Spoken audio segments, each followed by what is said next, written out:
జై శ్రీరామ్. శ్రీమాత్రే నమః. శ్రీ గురుభ్యో నమః. 2026 సంవత్సరం జూలై నెల యొక్క మాస ఫలితాలు.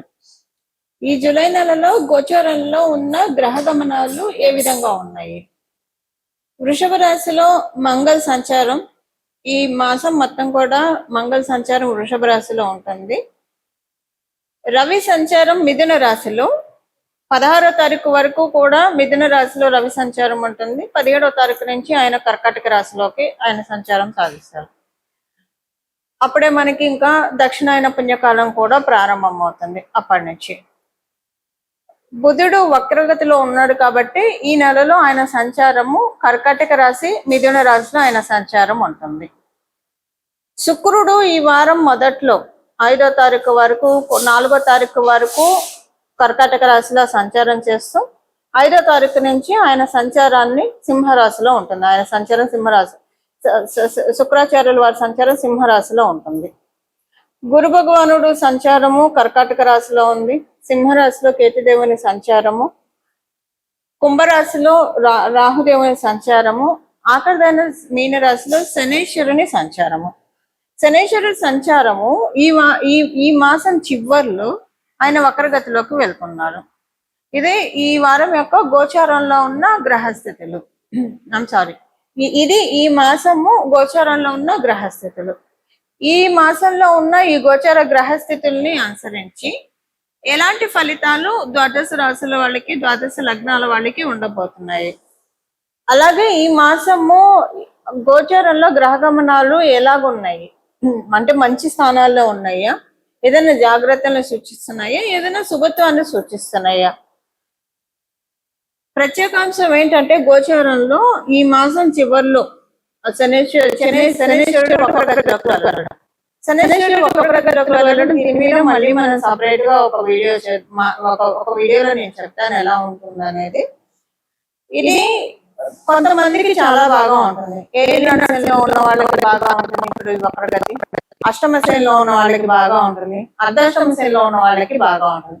ఒక రిలీవింగ్ ఫ్యాక్టర్ అనుకోండి ఈ ఏలినాడు శని, అష్టమ శని, అర్ధాష్టమ శనిలో ఉన్న వాళ్ళకి అది ఈ మాసం చివరి నుంచి స్టార్ట్ అవుతుంది. అలాగే కంటక శనిలో ఉన్న వాళ్ళకి కూడా ఈ పాయింట్ వర్తిస్తుంది. ఇది మోస్ట్ స్పెషల్ అంశము గోచారంలో. ఇంకొకటి ఏంటంటే మనందరికీ తెలిసిన దేవగురువు అయిన బృహస్పతి కర్కాటక రాశిలో ఆయన సంచారము, రవి కూడా ఈ మాసం మధ్యలో కర్కాటక రాశిలోకి రావడం అన్ని మాసాల్లోకెల్లా అన్ని రాశుల్లో ఆయన సంచారం కంటే కూడా దేవగురువు అయిన బృహస్పతి సంచారము కర్కాటక రాశిలో, ధనుసు రాశిలో మీన రాశిలో ఈయన సంచారం చాలా స్పెషల్ గా ఉంటుంది. ఇప్పుడు ఇది ఈయన సమక్షంలో సూర్యనారాయణ మూర్తి కర్కాటక రాశిలో ప్రవేశం అంటే దక్షిణాయన పుణ్యకాలం ప్రారంభం అవుతుంది. ఇది చాలా మంచిది. దీని గురించి కూడా మనం ఒక వీడియోలో నేను చెప్తాను. దక్షిణాయన పుణ్యకాలం ఈ సంవత్సరం ఎంత సిగ్నిఫికెంట్ గా ఉంది, దీన్ని మనందరం ఎలా చేసుకోవాలి, ఇవన్నీ కూడా మనం ఒక వీడియోలో మాట్లాడుతున్నాం. మొత్తానికి అయితే ఇవి ఈ మాసంలో ఉన్న గోచారంలో ఉన్న ప్రత్యేక అంశాలు. ఇప్పుడు నేను చెప్పినట్టు శుభత్వాన్ని సూచిస్తుంది కదా. శనేశ్వరుడు వక్రగతిలోకి వెళ్ళడం కొన్ని రాశుల వాళ్ళకి నేను చెప్పాను కదా. ఏలినాడు శనిలో ఉన్న వాళ్ళకి, అష్టమ శనిలో ఉన్న వాళ్ళకి, అర్ధాష్టమ శనిలో ఉన్న వాళ్ళకి, కంటక శనిలో ఉన్న వాళ్ళకి వీళ్ళందరికీ ఊరట ఇస్తుంది. అట్ ద సేమ్ టైం వృషభ తులా రాశుల వాళ్ళకి కొంత ప్రతికూలం పూర్తిగా అని చెప్పను, అలాగని అనుకూలంగా కూడా ఉండదు, అలా ఉంటుంది. ఇవి ఈ మాసంలో ఉన్న గోచర గ్రహస్థితులు.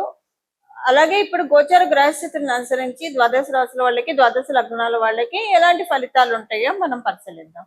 కుంభరాశి కుంభ లగ్నంలో పుట్టిన వాళ్ళకి ఈ మాసంలో కుంభరాశిలో పుట్టిన వాళ్ళందరికీ కూడా శనేశ్వరుడు, మీరు ఆల్రెడీ ఏలినాడు శనిలో ఉన్నారు, శనేశ్వరుడు వక్రగమనంలోకి వెళ్ళిపోతున్నాడు. ఈ మాసం చివరిలో వెళ్తున్నారు. మీకు కొంత అంటే మామూలుగా చూస్తే మకర కుంభ రాశుల వాళ్ళకి ఏలినాడు శని అంత చెరుపు అయితే డెఫినెట్ గా చేయదు, మంచి ఫలితాలనే ఇస్తుంది.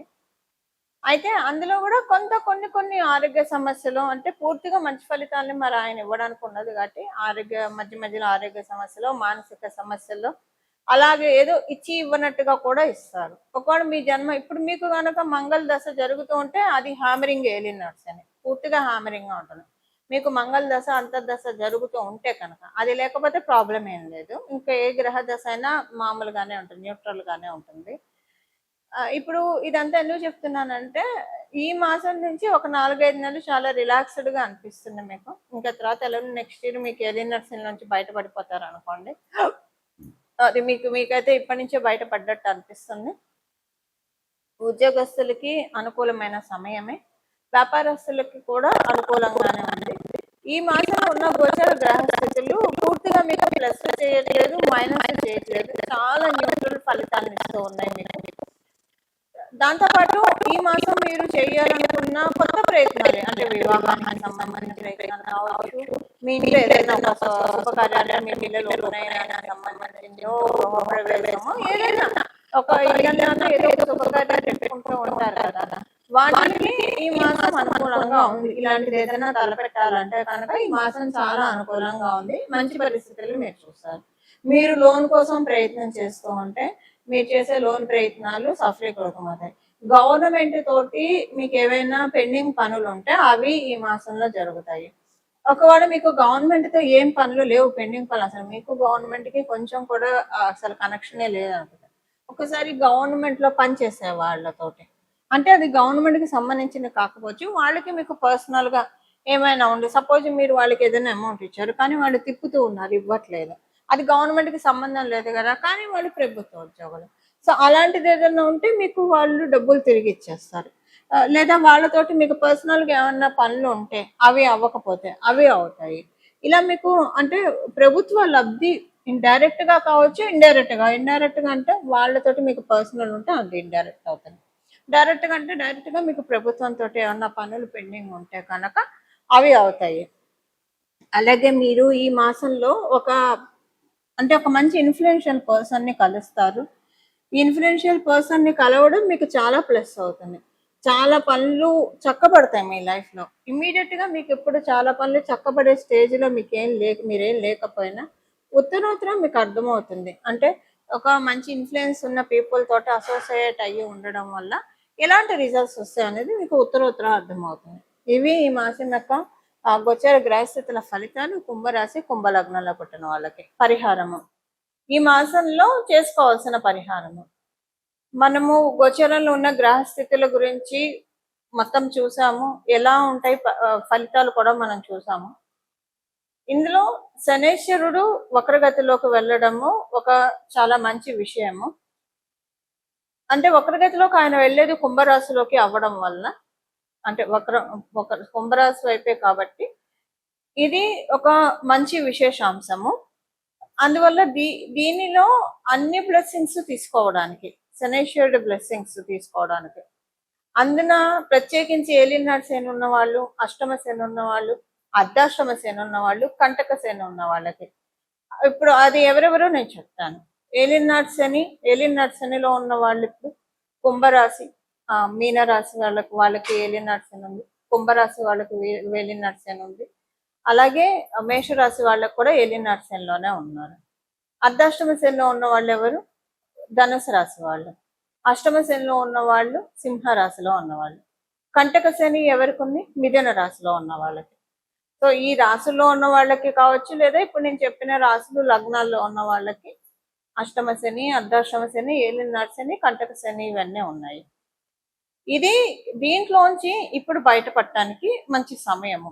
అంటే తర్వాత ఇప్పుడు ఏలినాటి శని కుంభరాశి వాళ్ళకి అయిపోతుంది అనుకోండి నెక్స్ట్ ఇయర్, కానీ మీనరాశి వాళ్ళకి ఉంటుంది, మేషరాశి వాళ్ళకి ఉంటుంది, తర్వాత నెక్స్ట్ ఇయర్ వృషభ రాశి వాళ్ళకి కూడా స్టార్ట్ అవుతుంది. ఇది ఏంటంటే దీంట్లోంచి ఇంకా మీనరాశి వాళ్ళు, అంటే అర్ధాష్టమ శని, అష్టమ శని ధనుసు రాశి వాళ్ళకి, సింహరాశి వాళ్ళకి కూడా అయిపోతుంది, కంటక శని మిథున రాశి వాళ్ళకి అయిపోతుంది. సో మేజర్ గా మీనరాశి వాళ్ళకి, మేషరాశి వాళ్ళకి ఇప్పుడు ఇది ఒక మంచి ఆపర్చునిటీ అందరికీ కూడా. ఇప్పుడు శనేశ్వరుడు యొక్క అనుగ్రహాన్ని పొందడానికి ఇబ్బందులు లేకుండా, కర్మకారకుడు కాబట్టి మనకి సమన్యాయం చేసే గ్రహం కూడా, అన్ని గ్రహాలు సమన్యాయం చేసిన సాటర్న్ కొంచెం ప్రతిదీ కూడా లెక్కలు కరెక్ట్ గా తెలుస్తారు కాబట్టి మనం చేసుకోవాల్సిన శనేశ్వరుడికి సంబంధించిన పరిహారమే చేసుకోవాలి.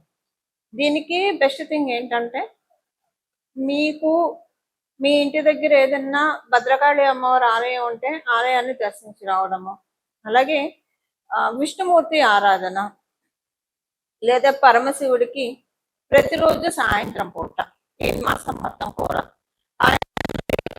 చేసుకోవడము, లేదా మీరైనా సరే అభిషేకం చేసి రావడము, ఈ మూడిట్లో ఏదైనా చేయవచ్చు.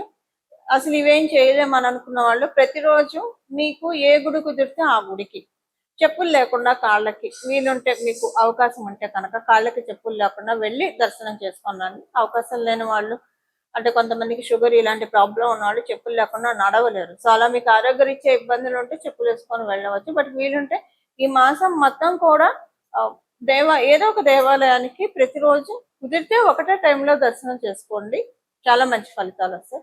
ఒకవేళ ఒకటే టైంలో చేసుకోవడానికి కుదరలేదు, మీరు పొద్దున సాయంత్రము మీకు ఎప్పుడు కుదిరితే అప్పుడు, సాయంత్రం అయితే మళ్ళీ స్నానం చేసి శుచిగానే వెళ్ళాలి దేవాలయానికి. ఉదయాన్నే అయితే స్నానం చేసి ఉదయాన్నే అయితే ఇంకా బెస్ట్. సో మీకు ఏ టైంలో కుదురుతుంది ఆ టైంలో మీరు దేవాలయానికి వెళ్ళడానికి ప్రయత్నించండి. ఇప్పుడు నేను చెప్పిన వీటిలో ఏదైనా చేసుకోవచ్చు, లేదా రోజు లలిత సహస్రనామం చదివినా కూడా మంచి ఫలితాలు వస్తాయి. వీటిలో ఏదైనా చేసుకుంటే కనుక శనీశ్వరుడు మంచి ఫలితాల్ని ఇవ్వడానికి చాలా చక్కటి, అంటే ఇప్పుడు ఉన్న ఈ వక్రగతిలో ఉన్న శనీశ్వరుడు చాలా మంచి రిజల్ట్స్ ఇవ్వడానికి అందరికీ కూడా అవకాశం చక్కగా ఉంటుంది. ఇవి ఈ మాసం యొక్క గోచర గ్రహస్థితులను అనుసరించిన ఫలితాలు, అలాగే తదనుగుణంగా చేసుకోవాల్సిన పరిహారం.